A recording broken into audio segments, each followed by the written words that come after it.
प्रभु के चेलों ने प्रभु से भली बात पूछी। उन्होंने पूछा कि प्रभु हमें सिखाइए कि प्रार्थना कैसे करें। आज भी हमें प्रार्थना करने की आवश्यकता होती है और प्रभु का आत्मा हमें प्रार्थना करना सिखाता है। चलिए मैं भी आपकी मदद करता हूँ। बाइबल क्या कहता है प्रार्थना के विषय में, क्योंकि मेरा विश्वास है कि मेरी और आपकी ज़िंदगी में जो प्रार्थना का अभाव है प्रभु उसे दूर करना चाहता है, क्योंकि शैतान हमारे जीवन में गड़बड़ी, नुकसान और अभाव को लाता है। इसलिए हमको यहाँ प्रार्थना करने की आवश्यकता होती है।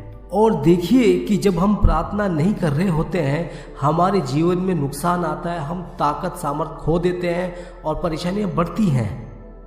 बाइबल बताता है कि ऐसा क्यों होता है और इसके लिए क्या करें, इसका भी उपाय बाइबल के अंदर लिखा है। और हम हर बार और हम हर दिन कामयाबी कैसे प्राप्त करते रहें यह भी बाइबल में लिखा है। और देखिए ये मेरा अनुभव भी है। आइए देखते हैं क्या लिखा है यशायाह अध्याय 40 के आयत 31 में। परंतु जो यहोवा की बाट जोहते हैं वह नया बल प्राप्त करते जाएंगे। देखिए नया बल प्राप्त करना एक मिनट में नहीं होता, एक रात में नहीं होता है, इसकी एक प्रक्रिया होती है। मुझे भी सामर्थ प्राप्त करने के लिए हफ्तों का इंतजार करना पड़ता है। ये बिल्कुल ऐसा है कि आपकी मोबाइल की बैटरी ख़त्म हुई और आपने उसको रिचार्ज होने के लिए लगा दिया। अब रिचार्ज होने के लिए कितना टाइम लगता है, 1 घंटा 2 घंटा, बिल्कुल ऐसी है। ठीक वैसे ही हमारे आत्मिक जीवन को भी रिचार्ज होने की ज़रूरत होती है, जो हम प्रार्थनाओं के द्वारा करते हैं। जैसे आप अपने मोबाइल फ़ोन को और अन्य वस्तुओं को रिचार्ज करते हैं हर दिन, वैसे ही हमारा संपर्क हर दिन लगे रहना चाहिए। यही तो सफलता की कुंजी है। आज की रोटी हमें दे। यदि आप आज को छोड़ देते हो तो भाई हमारा तो ये अनुभव रहा है कि आप खुद ठोकर का कारण बनते हो। तो भैया प्रार्थना में इतनी ढिलाई क्यों कर आती है? प्रार्थना का ये अभाव सबसे पहले हम पढ़ते हैं उत्पत्ति अध्याय 3 के अंदर, जब आदम परमेश्वर से छिप गया था। परमेश्वर के अंदर छुपना प्रार्थना कहलाता है और परमेश्वर से दूर छुपना प्रार्थना का भाव कहलाता है।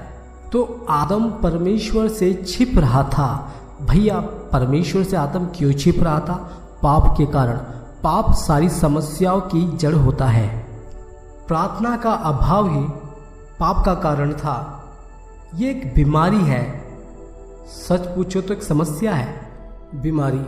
जी बिल्कुल आप मान सकते हैं ये एक बीमारी ही है, एक आत्मिक प्रकार की बीमारी।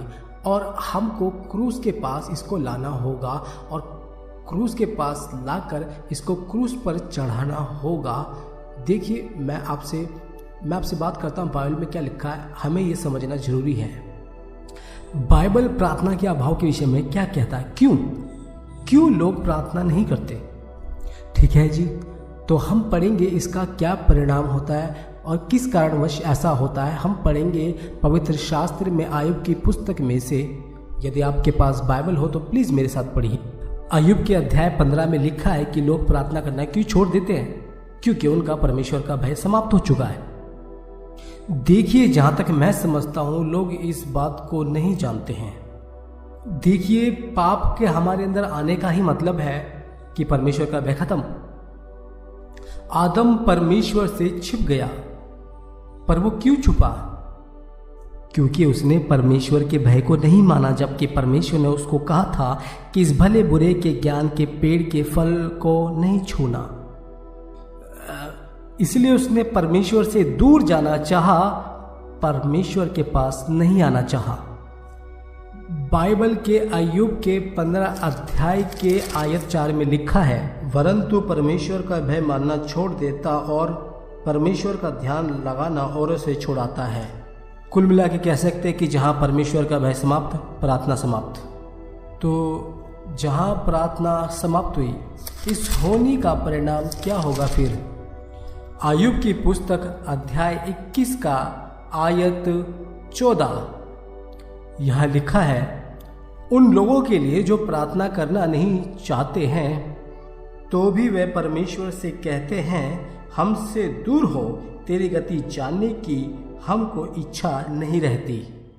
सर्वशक्तिमान क्या है कि हम उसकी सेवा करें, यदि हम उसकी विनती भी करें तो हमें क्या लाभ होगा।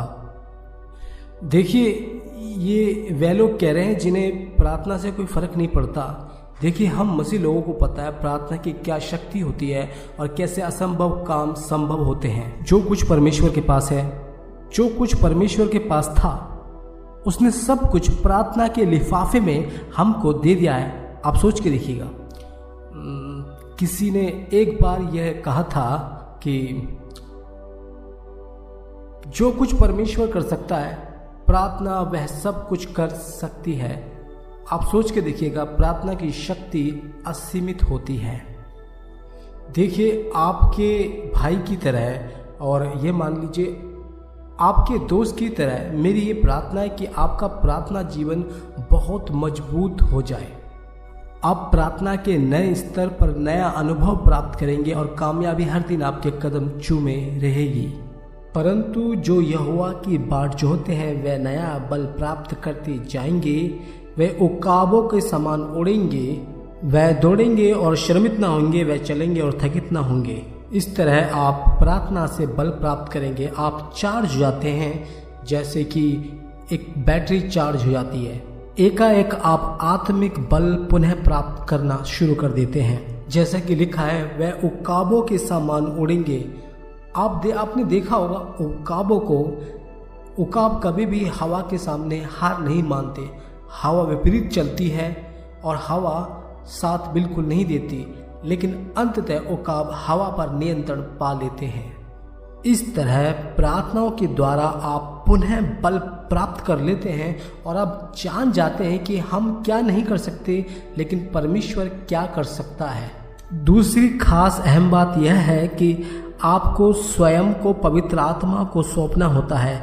बिना प्रार्थना के स्वयं को पवित्र आत्मा को सौंपना संभव है। जैसे उकाब हवा को पंख खोलकर अपने आप को सौंप देता है, तब जाकर आप एक ऊंची उड़ान भरते हैं और आत्मिक स्तर के उच्च स्तरीय अनुभव को आप प्राप्त करते हैं, जहां आप एक अभिषेक प्राप्त करते हैं।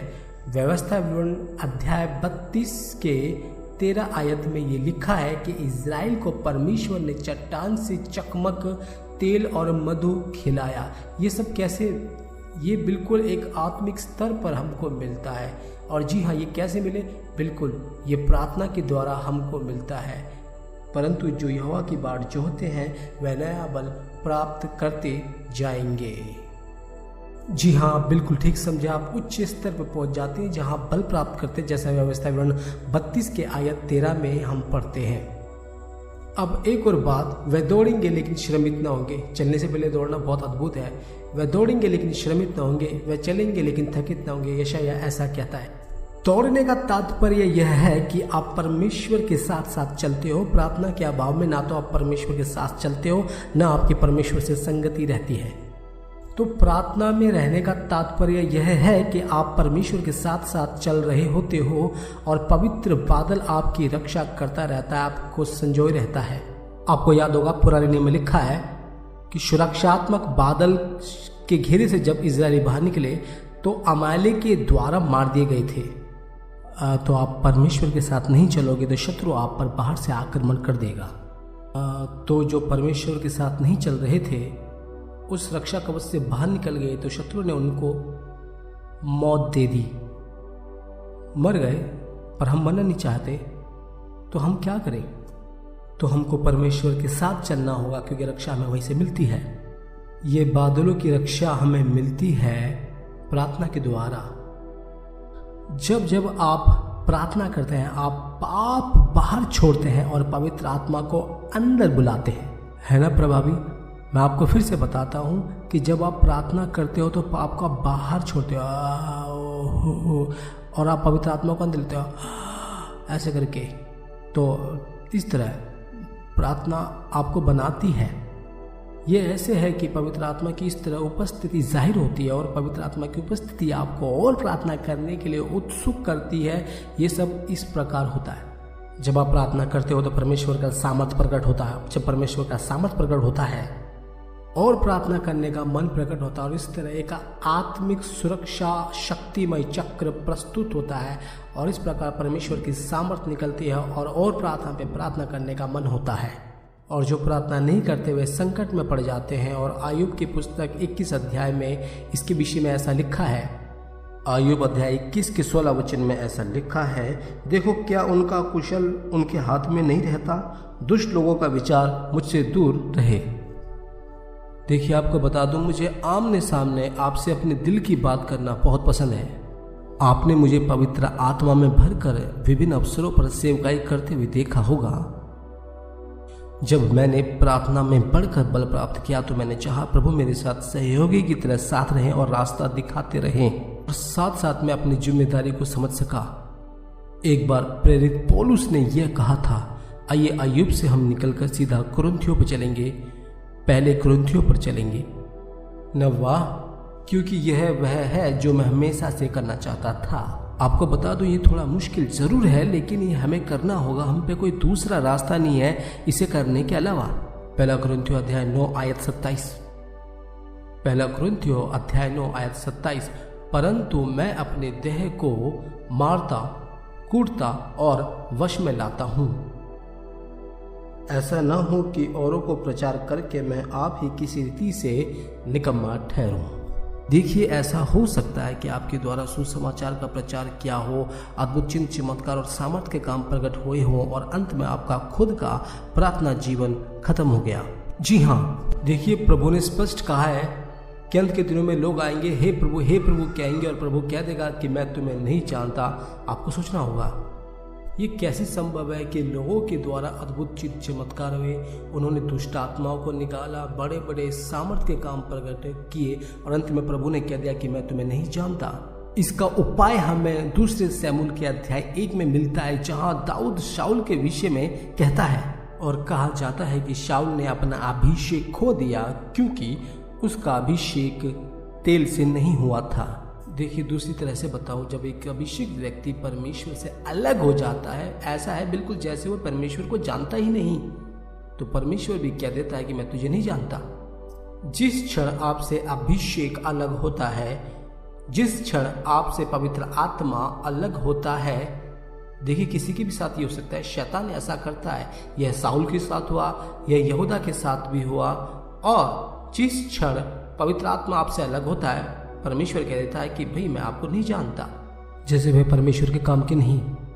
और यही दूसरे शमूएल में लिखा है, हे गिलबो पहाड़ों, तुम पर ओस ना पड़े और ना वर्षा हो और ना भेंट के योग्य उपज वाले खेत पाए जाएं, क्योंकि वहां शूरवीरों की ढालें अशुद्ध हो गई और शाऊल की ढाल बिना तेल लगाए रह गई। ये वाकई बड़ा भयानक है कि जब एक व्यक्ति परमेश्वर से दूर हो जाता है तो परमेश्वर भी उसको पहचानने से इनकार कर देता है। ऐसा क्यों होता है, ये जानने वाली बात है, और ऐसी स्थिति क्यों पैदा होती है ये भी जानना है। प्रार्थना का अभाव। जब एक व्यक्ति प्रार्थना करना छोड़ देता है तो संकट उसके ऊपर आ पड़ता है।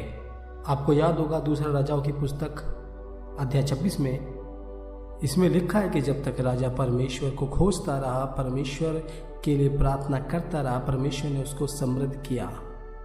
एक नौजवान राजा जिसका नाम उजिया था, जिसने शुरू किया था, इसमें उसके विषय में लिखा है, पवित्र वचन स्पष्टता से बताते हैं कि वह राजा जब तक परमेश्वर को खोजता रहा, परमेश्वर के पीछे चलता रहा, परमेश्वर ने उसे बहुत आशीष किया। दूसरा इतिहास अध्याय 26 उसका आयत 5। जकरिया के दिनों में जो परमेश्वर के दर्शन के विषय में समझ रखता था वह परमेश्वर की खोज में लगा रहता था, और जब तक वह यहोवा की खोज में लगा रहा तब तक परमेश्वर ने उसको सफलता दी। यह है सफलता की चाबी। जब तक वह परमेश्वर को खोजता रहा तब तक परमेश्वर उसको सफलता देता रहा। बस यही करना होता है। ये हमारा निर्णय है कि जब तक हमें परमेश्वर के पास जाते रहना होगा, जब तक परमेश्वर हमारे पास ना आ जाए। पहला कदम हमें उठाना होता है, जो कि बहुत मुश्किल होता है। इसलिए पौलुस कहता है पहला कुरिन्थियों अध्याय 9 उसके 27 वचन में कि मैं अपने देह को मारता हूँ, कूटता हूँ और वश में लाता हूँ। यूनानी भाषा में वश में लाने का अर्थ है कि हाड़ मांस पर काबू पाना। वश में लाने का अर्थ है कि एक दूसरे पर पूरी तरह से हावी होकर काबू पाना, जैसे पहलवान अखाड़े में करते हैं। पर यहाँ पर आपको अपने आप से लड़ना होता है, जैसे याकूब परमेश्वर से लड़ता है। मेरा कहने का मतलब यही है। ऐसा करके आपको अपने आप से जूझना पड़ता है, अपनी कमियों से जीतना पड़ता है, तब जाके आपका छुटकारा हो पाता है। और ये आसान होता जाता है जब आप प्रार्थना करते रहते हो। और ये बहुत आसान है और जल्दी से आप ये कर पाते हो। बहुत ही पूरा सामर्थ्य प्राप्त करने में 2 हफ्तों का समय लगता है अगर आप प्रार्थना नहीं कर रहे। अगर आप रोज प्रार्थना कर रहे हो, देखिए रोज प्रार्थना करने से मेरा मतलब 4-5 दिन में सामर्थ्य प्राप्त नहीं हो जाता है, क्योंकि लिखा है कि शरीर कमजोर है। वे जो यहोवा की बाट जोहते हैं नया बल प्राप्त करते जाएंगे। आपका बल पुनः वापस आना शुरू हो जाता है। सबसे बुरी बात तो यह है कि हम प्रार्थना स्वभाव को नज़रअंदाज करते हैं, जिसका बहुत भारी भुगतान हमें चुकाना पड़ सकता है। जब आप प्रार्थनाओं को नज़रअंदाज करते हैं, कुछ भी हो सकता है। आप आत्मिक रूप से पीड़ित हो सकते हैं, आप मानसिक रूप से पीड़ित हो सकते हैं, आप भावनात्मक रूप से पीड़ित हो सकते हैं, आप पारिवारिक रूप से पीड़ित हो सकते हैं। हमारा भविष्य खराब हो जाता है, हमारी घर गृहस्थी बिखर जाती है, सब कुछ ढह जाता है और शत्रु इससे बहुत बलवंत हो जाता है। ये बहुत डरने वाली बात है कि हमारे प्रार्थना के अभाव के कारण शत्रु हमारे खिलाफ सामर्थ्य बन जाता है और हमारी स्थिति फिर पहले की तरह और भी ज़्यादा बेकार हो जाती है। सच में प्रार्थना में बहुत सामर्थ्य है। प्रार्थना आपके लिए हर ताले की चाबी है। देखिए, इस वक्त आपसे बात करते समय मेरा मन प्रभु से कहे जा रहा है कि प्रभु आपको प्रार्थना का जीवन दे। आप फिर से प्रार्थना जीवन में वापस आए। प्रभु आपको प्रार्थना घुटनों का जीवन दे। देखिए, प्रार्थना से दूर जाना किसी समस्या का हल नहीं है। प्रार्थना से आप सब कुछ प्राप्त कर सकते हो। मैं आपसे वचनों से बात करने जा रहा हूँ। प्रार्थना का अभाव। देखिए, मैं आपको बताने की कोशिश करता हूँ कि क्या खतरा होता है यदि आप प्रार्थना नहीं करते। मैं फिर से जाता हूँ आयुब की पुस्तक 21 अध्याय उसका आयत 16 में, क्योंकि ये उन लोगों के विषय में कहता है जो लोग प्रार्थना नहीं करते। आयत 16 कहता है, देखो क्या उनका कुशल उनके हाथ में नहीं रहता। दुष्ट लोगों का विचार मुझसे दूर रहे। तो पहली चीज है कुशल। वे अपने जीवन में उचित निर्णय नहीं ले पाते क्योंकि प्रार्थना उनके जीवन में अभी नहीं है। दूसरा, आयत 17 कहता है, कितनी बार दुष्टों का दीपक बुझता है या उन पर विपत्ति आ पड़ती है या परमेश्वर क्रोध करके उनके भाग्य में शोक देता है। ये तो बिल्कुल देखा भाला है। आयत कहता है, कितनी बार दुष्टों का दीपक बुझता है या उन पर विपत्ति आ पड़ती है। उनके बारे में सोचे जिनके जीवन में रोशनी नहीं, अंधेरे में चलते हैं। जब कोई प्रार्थना नहीं तो कोई रोशनी नहीं। और आगे लिखा है, या उन पर विपत्ति आ पड़ती है। यदि कोई प्रार्थना जीवन नहीं तो सुरक्षा भी नहीं। इसमें लिखा है विपत्ति आ पड़ती है, यानी कोई बचाव नहीं। क्या वे हवा से उड़ाए हुए भूसे और बवंडर से उड़ाई हुई भूसी के समान होते हैं? उनका रखरखाव नहीं, वह संरक्षित नहीं। परमेश्वर के द्वारा उनका कोई संरक्षण नहीं। प्रार्थना नहीं तो कोई मार्गदर्शन नहीं। प्रार्थना नहीं तो कोई रक्षा नहीं। प्रार्थना नहीं तो कोई संरक्षण नहीं। प्रार्थना नहीं तो परमेश्वर की तरफ से कोई रखाव नहीं। देखिए, ऐसा लिखा है कि परमेश्वर आपको आग की पुतली की तरह संभाल के रखेगा, पर यदि आप प्रार्थना नहीं करते हैं तो परमेश्वर आपको नहीं रख सकेगा। देखिए, जब आप प्रार्थना में बने रहते हैं तो परमेश्वर की नज़र भी आप पे बनी रहती है। वो हमेशा आपको निहारता रहता है, हमेशा। आप समझ सकते हैं कि जब आपने प्रार्थना के समयों को बांध दिया तो समझिए आपने परमेश्वर की नज़र को बांध दिया है। आगे आयत 19 में लिखा है, तुम कहते हो परमेश्वर उसके अधर्म का दंड उसके बाल बच्चों के लिए रख छोड़ता है, वह उसका बदला उन्हीं को दे ताकि वह जान ले। इसका मतलब कोई क्षमा नहीं। आप देखते हो कि एक के अधर्म का बदला केवल उसको नहीं बल्कि उसके बाल बच्चों को भी उसके अधर्म का प्रतिफल मिलता है। कोई क्षमा नहीं, क्योंकि कोई प्रार्थना नहीं तो उसका न्याय केवल उस पे नहीं पूरे घराने पर पड़ता है। देखिए, चाहे आप आधे घंटे की प्रार्थना करें, तो मैं आपको कोशिश कर रहा हूँ समझाने की कि प्रार्थना का चाहे छोटी सी हो क्या महत्व है। ये मेरा आपको विशेष सुझाव है, कम से कम 1 घंटा आप प्रार्थना करें, क्योंकि यीशु ने भी कहा है, क्या तुम मेरा 1 घड़ी भी इंतजार नहीं कर सकते? 1 घंटे की प्रार्थना से भी काम बन जाएगा। अगर आप और ज़्यादा कर सकते तो प्लीज़ आप प्रार्थना करिए, क्योंकि ऐसा करके आप आगे के बंधनों को तोड़ देते हैं और आप नया सामर्थ प्राप्त करेंगे। क्योंकि लिखा है, जो परमेश्वर यहोवा की बाट जोते हैं वह नया बल प्राप्त करेंगे। अधिक प्रार्थना यानी 2 घंटे 3 घंटे से आप और अधिक सामर्थ्य प्राप्त करते जाएंगे। जी हाँ, ये सब आपके ऊपर है।